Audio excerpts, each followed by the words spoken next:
Okay, this is still more about the Eight of Cups, and I want to look at the five here again, and consider something else rather than just the five as a hand. But if I could mention once more, there's a radio show, blogtalkradio.com, on Mondays and Thursdays. Monday at 3 o'clock in the afternoon Eastern Time, Thursday at 11 o'clock at night Eastern Time. And the other thing is, if you have points about reading cards that you think are important or that you think other people ought to know about, or maybe you've come across a problem and you haven't solved it, let me know. Or if you have solved it, let me know as well, because it can be that the way you went about solving the problem or coming to the understanding is going to be of value to other people as well.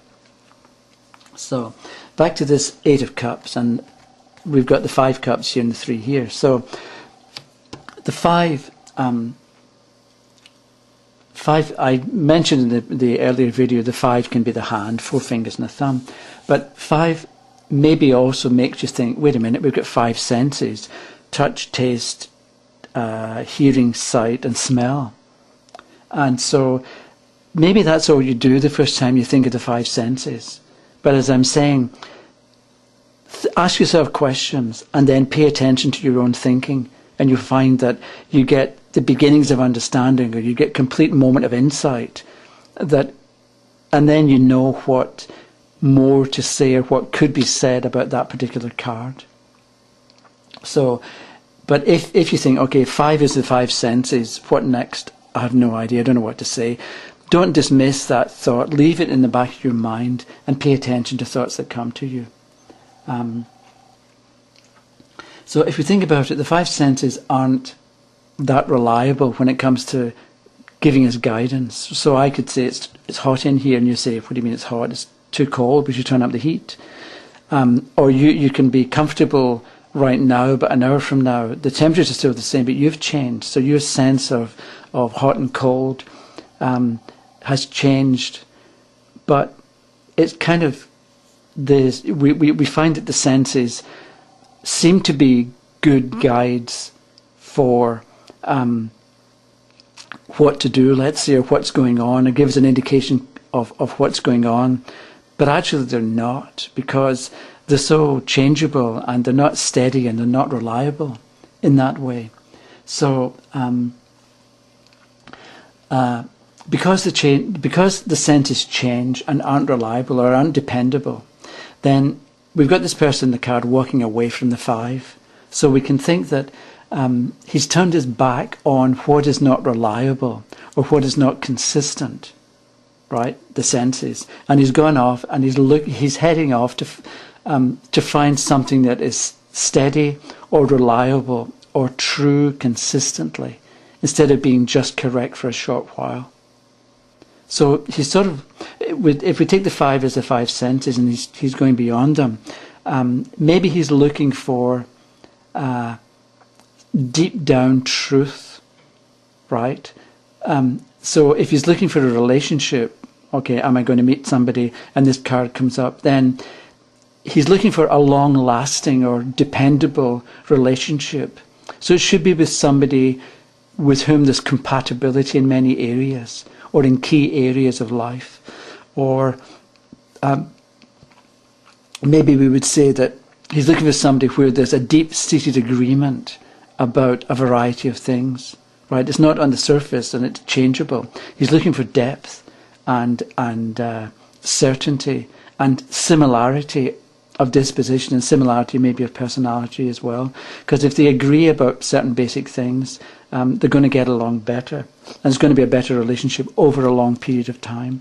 So if the question is about, am I going to meet somebody, and this card comes up, and you may have forgotten all this discussion right now, but let's say, am I going to meet somebody, and the card comes up, and if you hear yourself saying to the question, you're not looking for a casual affair or a one-night stand, right?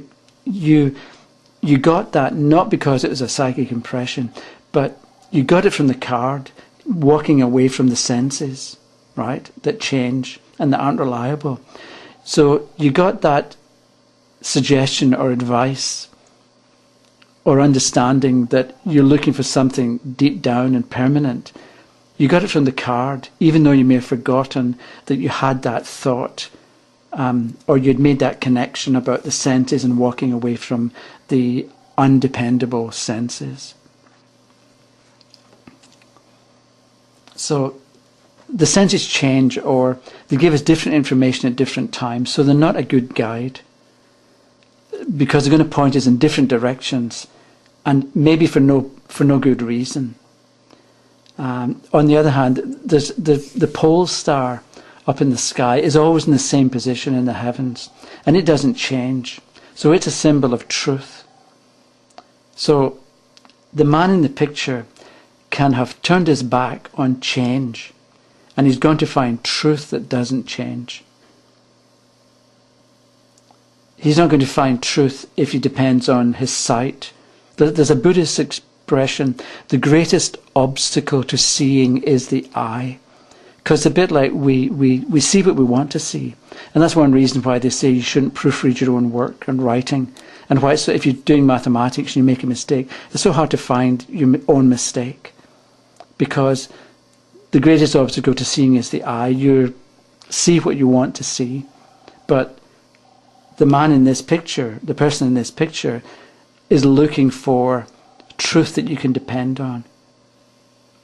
So he's looking, and maybe, I don't want to get into intuition, but maybe he wants to go beyond the five senses, and he wants to find or become dependent on or make use of his sixth sense. But that can be opening up a can of worms, because, you know, what's intuition and what's just wishful thinking? I'd probably like to deal with that a bit later. And I'd like to finish up with looking at this group over here with the 3 cups. So we think about the number 3 and what it represents. And the first thing that came to mind was 3 is a lucky number. If you ask people what their lucky number is, so many people will say the number 3. So 3 can be luck. So the man is turning his back on luck, or chance, or being in the right place at the right time, and instead he's looking for some other road to success, or some other road that will give him the benefits that luck can give you.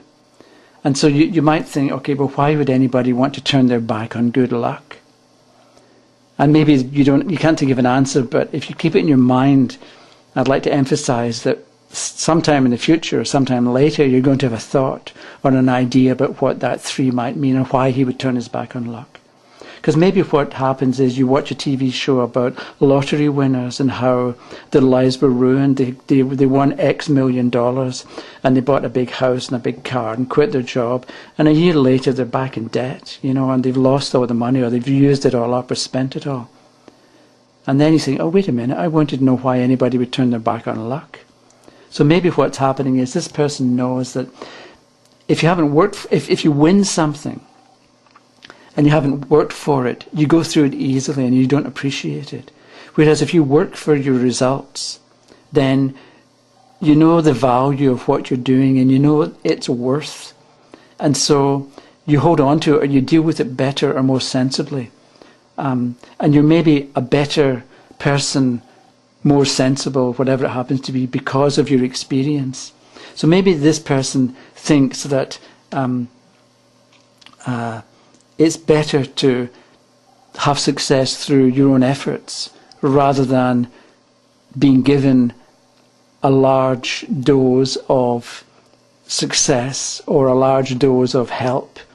Because if you haven't worked for it, you're not going to deal with it as well. And the other thing is, I was thinking about 3, and it seems to be that 3, maybe you think of father, mother, child. So 2 opposites, the father and the mother, get together and produce an offspring or create something new. So we might think of this 3 as like the father can be the creative force or the idea for the project, the initial impulse to get things going or to create something. Or to get things started, get things underway. Then the mother represents the container. The feminine force is the container that holds it all together And she's the one who does the work to produce the child.